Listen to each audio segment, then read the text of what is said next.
Thanks for tuning in to CPA Life, where we talk culture and growth with folks that are going against the grain in an industry that has been stuck with a "we've always done it that way" mindset for far too long. Join host John Randolph and learn how a sustainable, family-friendly career in public accounting doesn't have to be the exception to the rule. Welcome to CPA Life.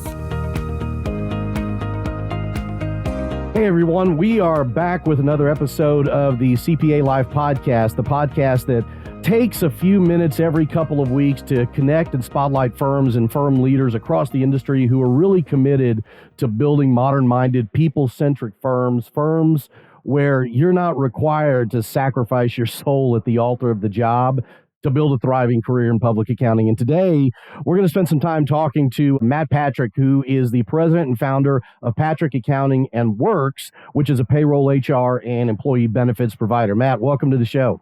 Thanks, John. Thanks for having me. I'm looking forward to it. I'm looking forward to digging into kind of what you guys are doing. I know I spent a couple of days with you guys a few weeks ago, and you guys seem to be doing a lot of things well around people, process, systems, clients, delivery.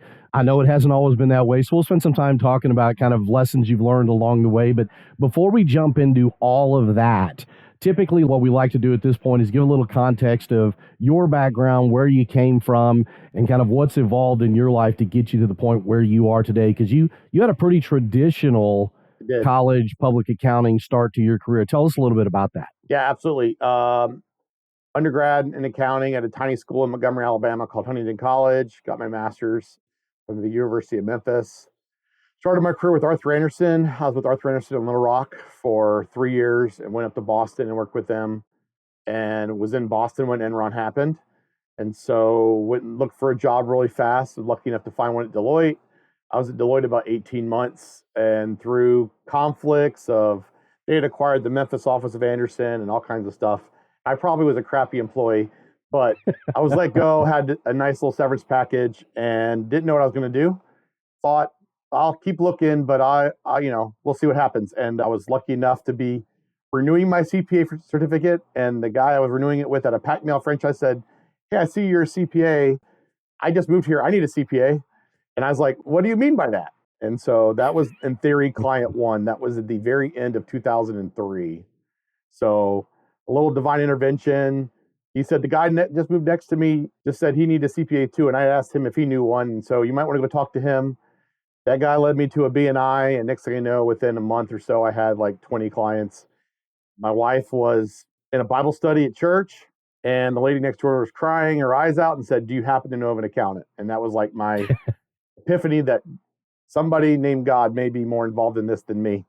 And so with that, end of 2003, early 2004, I hung my own shingle. I love stories like that.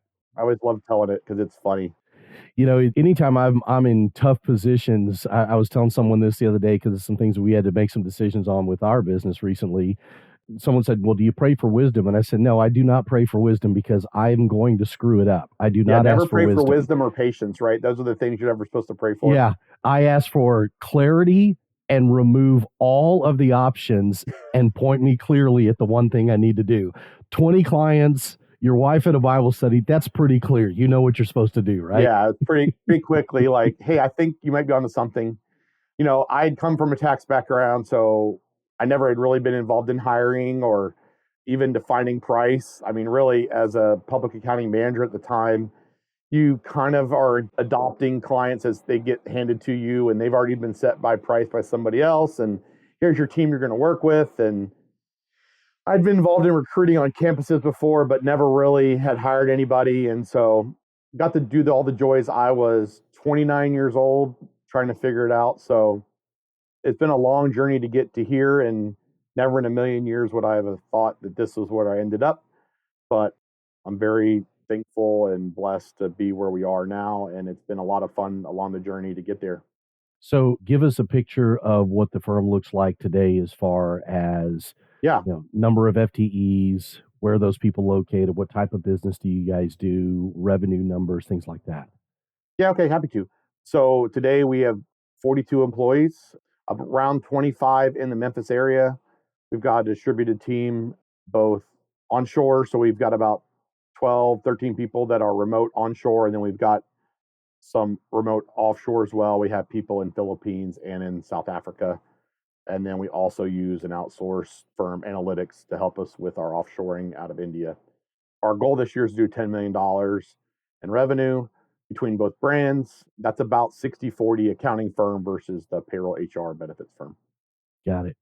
Now, 20 years ago, when you started the firm, did you start a firm that was a smaller iteration of kind of where you came, where meaning we're charging by the hour, we're filling out all the timesheets, all things. that stuff? I did all the stupid things that every person does when they first get out there.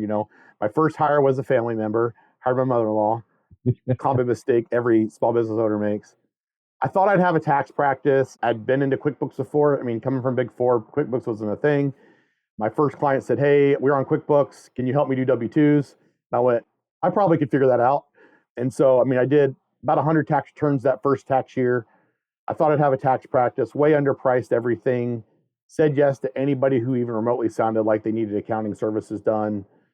I'm kind of a tech nerd by trade, so if they ask me to implement a new software or to help them migrate their inventory system or implement, switch from Sage to QuickBooks or whatever, I was saying yes early on. And I made like $6 an hour or something. I'm not even sure I made $6 an hour. It was about 3 years in where I did $100,000 revenue my first year and made 60 grand. I did $200,000 revenue my second year, made 60 grand. I did $300,000 revenue my third year and made 60 grand. I went, I'm not the smartest accountant in the world. Something's broken. This doesn't look right. I was lucky enough. This is back web forum days. I was on a Thomson Reuters web forum called Arnie, and a guy by the name of Ray Bush, who anybody who's been in PASBA or anybody near PASBA knows the name Ray Bush, longtime firm owner in Chicago, said, "Hey, you ought to look at this group called NASBA. Now it's called PASBA." And all they had on the website basically was not even really a brochure site. It was like a table of contents of the books they had written, this blueprint for success. And all I looked at that list of the table of contents was, I need to know how to do all these things. And I went, how do I get the books? They said, well, you got to go to the conference. I'm like, it's $2,500. I don't know if I want to spend $2,500 just to get a book. The tight accountant in me came out. Yeah. I ended up going to my first conference in Tucson, Arizona in spring of 2007, and it changed my life. That's honestly how I say it. I met a wonderful group of owners, all with empathy to know that we've all done this and we've all made the same mistakes and we're all trying to make it better. But more importantly, they had a system and process to run a firm, from what you sell to how you staff it to how you price. And so I got a wonderful group of mentors from that organization to kind of help me frame my practice of what it is today. I came back with like 30 pages of notes, and I had drafted a letter to every client that I served and said, your new fee is this amount. It's going to be fixed every month. This is what we're going to do for you. Here's what we're not doing anymore. We sent out 25 of those letters and 23 people said yes. And so that was kind of like the line in the sand of how I can run a firm better.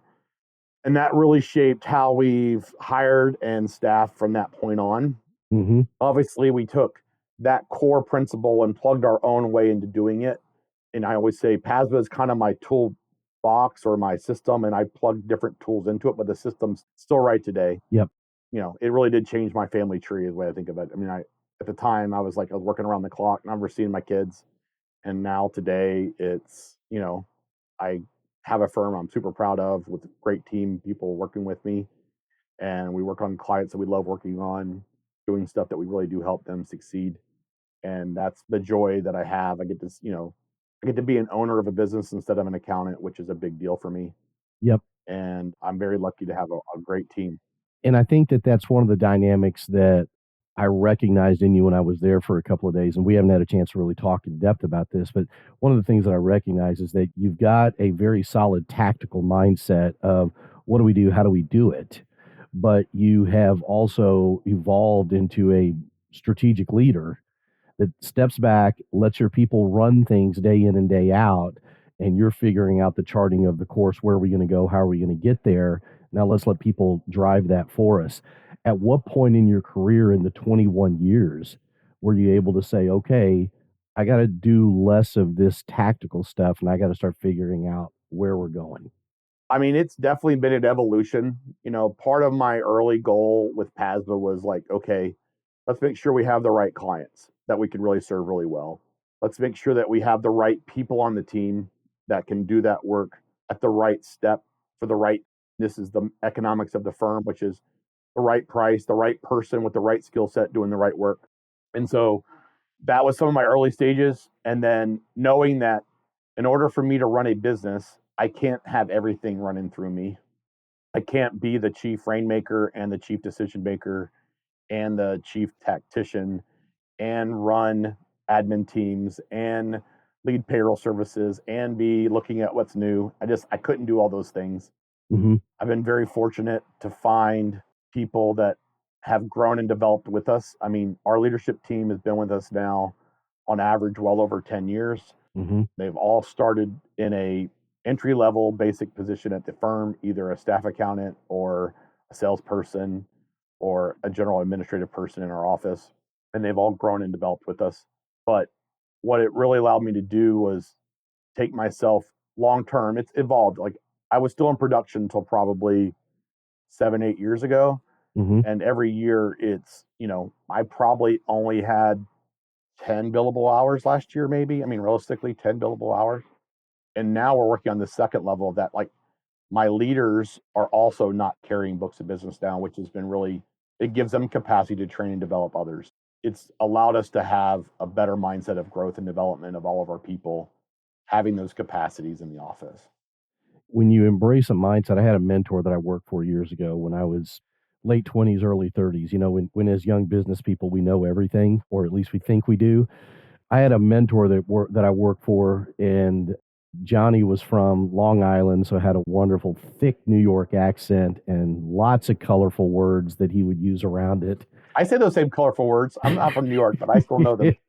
He called me, he was about my age now, and he called me youngsta. He would always say to me, because I had a really tough time letting go, and he would say, youngsta, a good man can do the work of 10 men, but a great man, he gets 10 men to do the work with him, and then he goes and builds. And it takes a little while, I think, with maturity to realize that you don't need to be jack of all trades. What really was some epiphanies for me over the years was I found I could do a lot of different things okay, but nothing, I'll say, great. And the more I've let people take responsibility, they handle clients better than I do. They do people development better than I do. They lead sales team leaders better than I do. And so while I could do a little bit of all those jobs and not do them well, there's a little bit of your own ego that's hard to leave at the door. Mm-hmm. You're like, God, they're not doing it the way I would do it. But it's hard because you go, I know no matter what, I'm willing to own that all the way through till completion.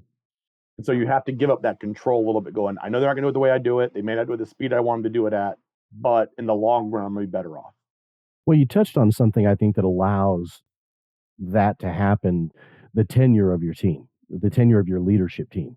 I mean, tenure of your team in general is pretty solid, but the tenure of your leadership team is something that I've been very impressed with, because when you've got people that have been with you 10 plus years that are in key decision-making seats that are both tactical and strategic, it's like, yes, they're going to do things their way and they're going to put their own spin on things.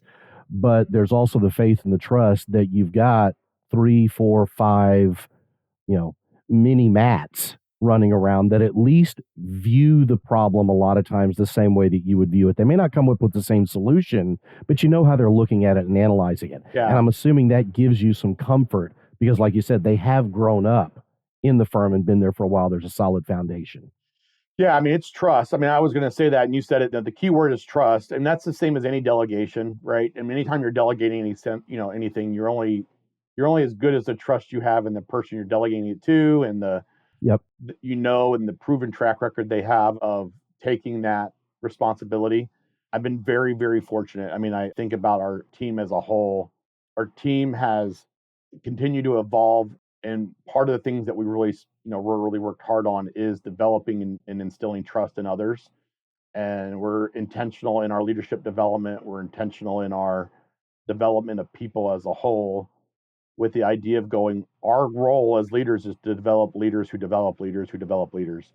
And so we have to make sure that we constantly are putting that through the lens of, if there's a failure of development, it falls on the leader. It doesn't fall on the person who wasn't developed. So we've been very fortunate and been very focused on people development is critical, and tied to that, having, I'll say laser focus on what we do well and what we don't, Mm-hmm. and not being afraid of having difficult conversations, and being focused on the clients we serve best and ones we don't, and holding people accountable to what we think is our standards.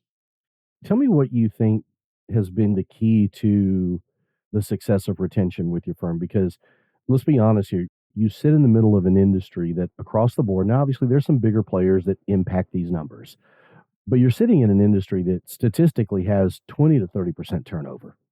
If you pull out, the big four, maybe even the top 50, it may drop that turnover percentage lower, but I got to believe it's still going to be in the double digit range, 10 to 12, 10 to 15%.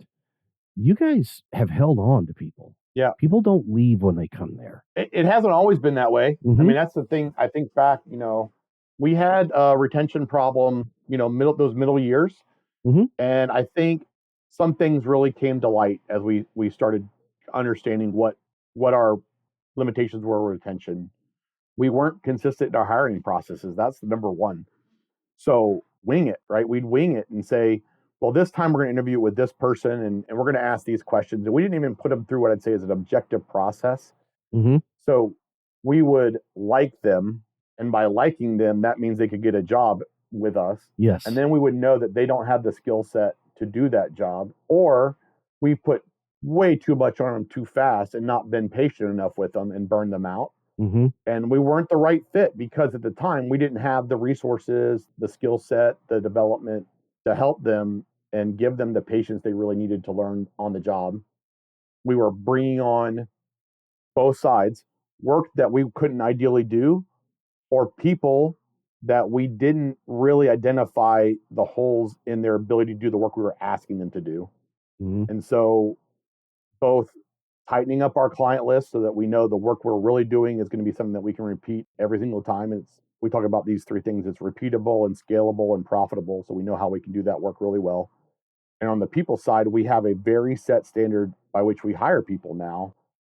And if they don't meet those criteria, we're not going to bring them in. We're going to be very intentional with hiring and development for the long term. And so it really has, kind of allowed to solidify our hiring process, really dictated everything else. And so, as we go back, is really firming up and communicating firm values, and we hire based on firm values, and we have a hiring criteria.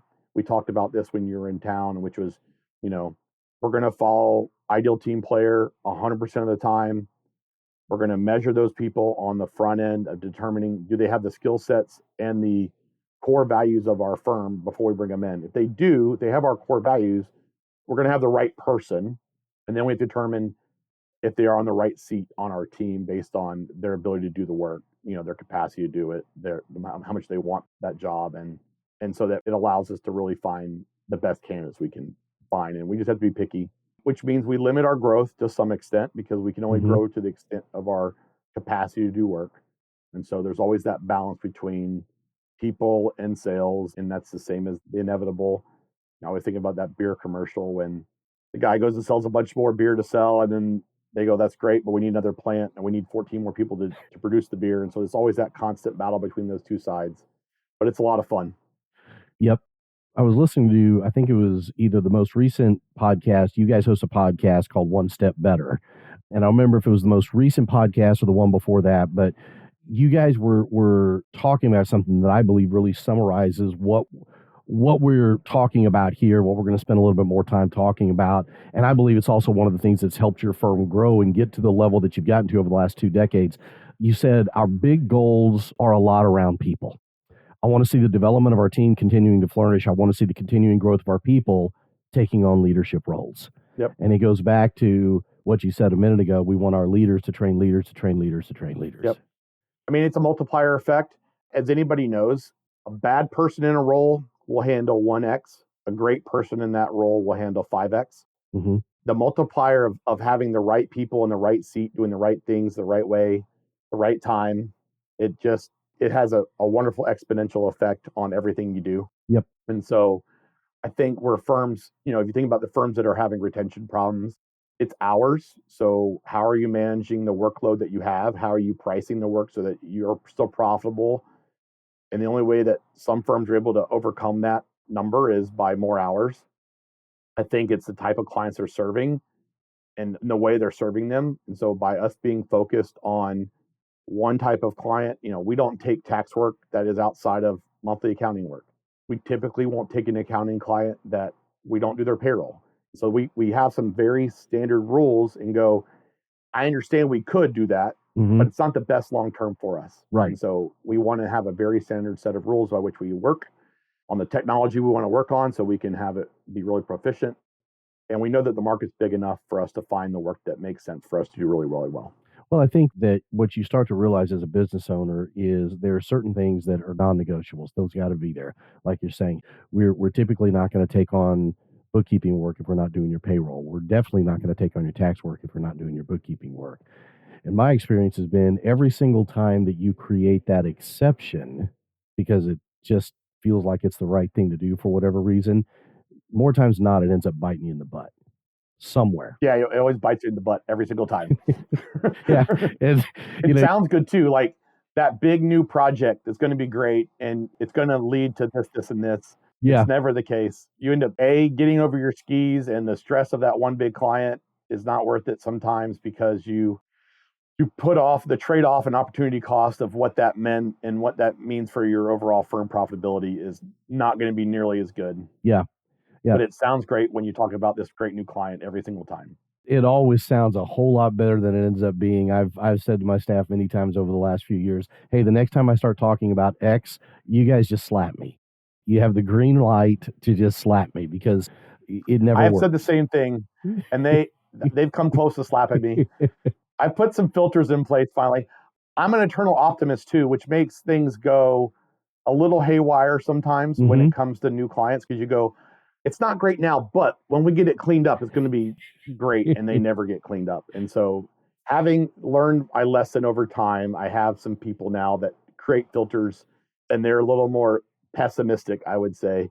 And so they do a better job of asking the difficult questions and not think everything's going to be rosy on the back end. Well, I think that common theme, when I talk to firms that are doing a lot of things right, like you guys, there's a common theme between those table stakes, those non-negotiables. Doesn't mean they're all the same. Everybody's a little bit different. There's a firm that I worked with last year, a couple of years ago, that one of their things was, hey, I did this for 16 years for other people. This was the owner talking.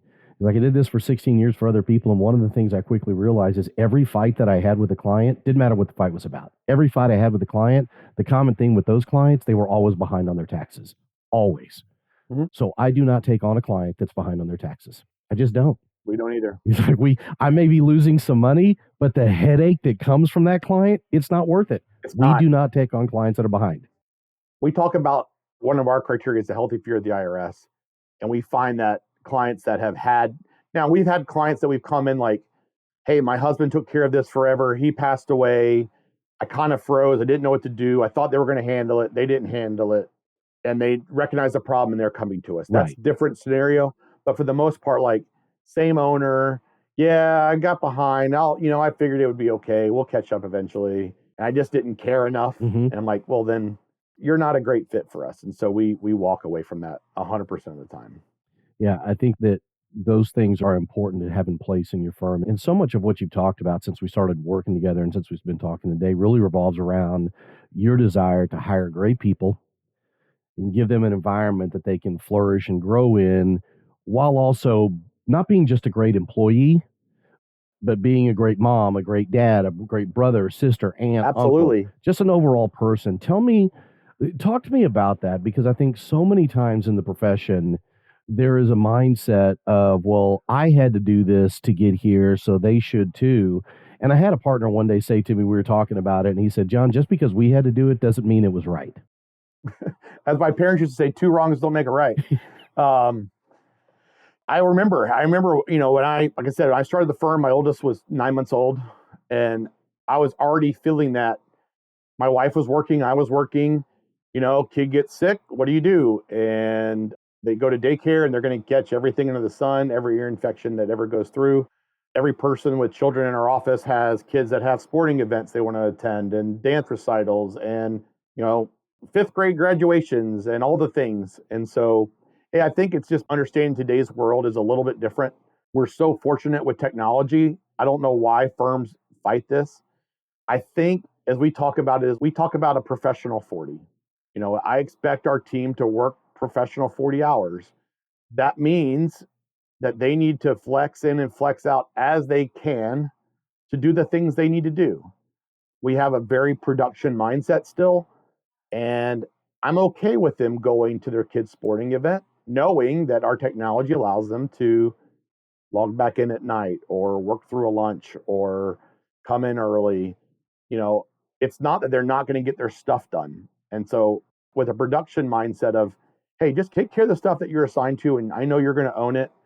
And if you have too much on you, I'm okay with you raising your hand and going, look, I have too much. This is what's going on. I need help. Our team's all in this together. We all have flexibility. I kind of say, we have a headquarters here in Memphis that we love people coming to, we love hanging out in, but it's perfectly okay for you to work hybrid or remote as you need to. Mm-hmm. But my desire would be that you want to come to the office some for the community part of it, the rapport, the education, the training, development, all that comes with having peers and people you like working around. And so that's kind of been somewhat my intention. I want a place that people like to go to. They don't have to go to. There's a fine line there. There's a big difference. And I think it's one of the challenges that every business is faced with today. CPA firms aren't singular in that. But the beautiful thing about it is that it's a business that, like you said, with technology, it literally can be done anywhere. It just goes back to what we've been talking about for the first, 3/4 of this conversation, and that is hiring the right people, putting them in the right seat, and giving them the opportunity to succeed. Yeah, and it goes back to trust. I mean, a lot of firms, they have a problem trusting people that aren't in the office and they don't know what they're doing. And I'm like, if you don't trust them to do it not at your office, how do you trust them to do it at your office? If you're having to manage them at that level, you have the wrong person. Our expectation is, we compensate based off production.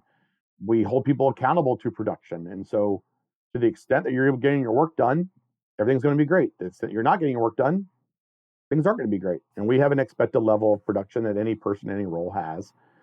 And we hold them accountable to that. And if they're not able to do that, we need to find out what's causing that issue. But if you don't trust them not to be in your office and get work done, then you have a trust problem in general. Yeah. And I think, again, there's so much of this that goes back to your hiring, your onboarding, your having a foundational understanding of what are our core values. Let's hire to those.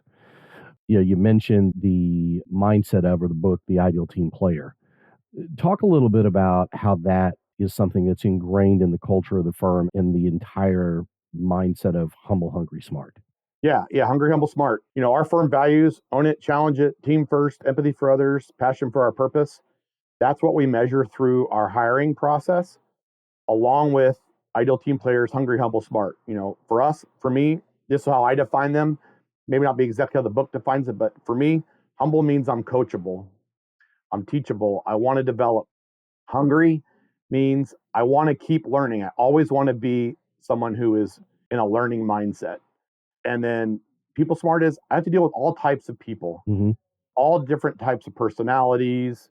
I have to, kick someone in the butt and pat someone on the back. It's like being a good coach. And I find those three things, that's what we're going to really do our best to measure them on the front side. Any one of those three that aren't superlative, you're going to run into issues. Mm-hmm. So if someone's not coachable and teachable, they're going to be set in their ways. If they're not hungry to keep learning, they're going to be, not going to want to take on and improve things. And we want a constant improvement. People smart is you're going to have the client that needs you to kick them in the butt sometimes and pick up the phone. And you're going to have somebody that does understand this stuff or is, I'll say, a little too needy, and you have to coach and develop them as well as clients and other people on your team. And so all three of those are so critical for the long-term success, because if they don't have them, it's going to become really apparent to everybody. Yep. Yeah. And that's, again, in talking to your team when I was there, it's that common sense of understanding what those things mean and where gaps have existed when, we talked about people that hadn't worked out over the last few years. Yep. The things that were missing around there. When you look at the firm today, where do you think your biggest challenges lie in continuing the growth that you guys want to have and build over the next 3, 5, 6 years? Yeah. I mean, I think we're getting bombarded by a lot of things. I think, technology is major disruptor going on right now.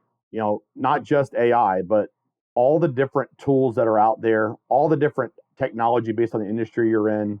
Our industry has 1,000 tools, but every other industry we work with has 1,000 tools. Yes.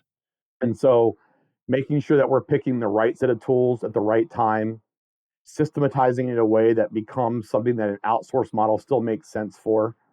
The gap between tactical and strategic, the push to advisory as an industry whole, what does that really mean in the scale of our client? We work on a scale from a client that is a financial literacy of 2 to a financial literacy of 40, if you were doing a scale of 1 to 10. And so knowing how to best serve all those types of clients is important. And then from the people side of things, it's, utilizing all the resources that are available to us, both onshore and offshore, to best deliver the best work. And so those are challenges that we face. I think every firm is struggling with finding quality people, both locally, onshore in the States, but also using global workforces. And the more you get distributed, how do you get intentionality back to a core belief? And so that's where I find our growth challenges. We've never had a hard time finding work. It's finding the right work. Yep.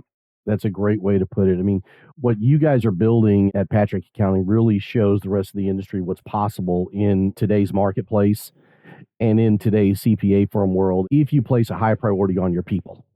So my charge to you is continue doing what you guys are doing, because it is absolutely showing people what the possibilities are and what exists if they continue to push down that path. So if there are firm leaders who would like to learn from you, what you guys are doing right, where you've made mistakes, where you've course corrected in that process, or even if there's folks that are listening that are contemplating a move in their career sometime soon, somewhere where life can be a little bit more sustainable than currently where they sit, what's the best way for people to get in touch with you? I'm on LinkedIn, Matthew Patrick, CPA. You can check out our websites, Patrick Accounting and Whirks.com. Whirks spelled weird, WHIRKS. And you can feel free to email me anytime, mpatrick@patrickaccounting.com. Love to talk, love to connect. Perfect. I love talking to business owners, both accounting firm owners and non. I have a lot of empathy for anybody who is out there both looking for a job, trying to run a firm, small business, trying to grind it day to day. I love those conversations, and I'm right there with you. So I love to have the empathy in the room. I think there's something that is powerful, whether it's two people like you and I talking or a room full of people. There's something powerful about sitting there and going, wait, I'm not the only person that sucks at this. Yeah. I always say that was my first thing when I went to PASVA, right? It's like, holy crap, today there's 300 members all feeling the same pain that I am and going through it at different stages. I have made every mistake you possibly can make as a firm owner, from bad hires to bad technology that I threw away to bad decisions. And so I've been there, I've done it, and I will probably do another million of them before I finish my career. And I think that's one of the ways that we learn the best. Well, Matt, I truly appreciate you spending some time with us today. Thank you very much for being an open book and talking about some of the things that you guys have been challenged with. Happy to.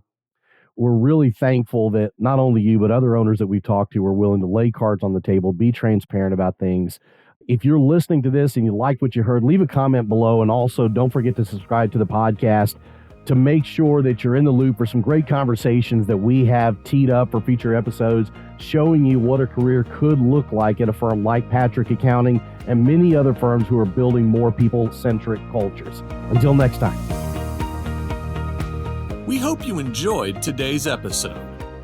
Be sure to subscribe on your favorite podcasting app, leave a 5-star rating, and visit our website for links and show notes at cpalifepodcast.com. We'll see you next time on CPA Life.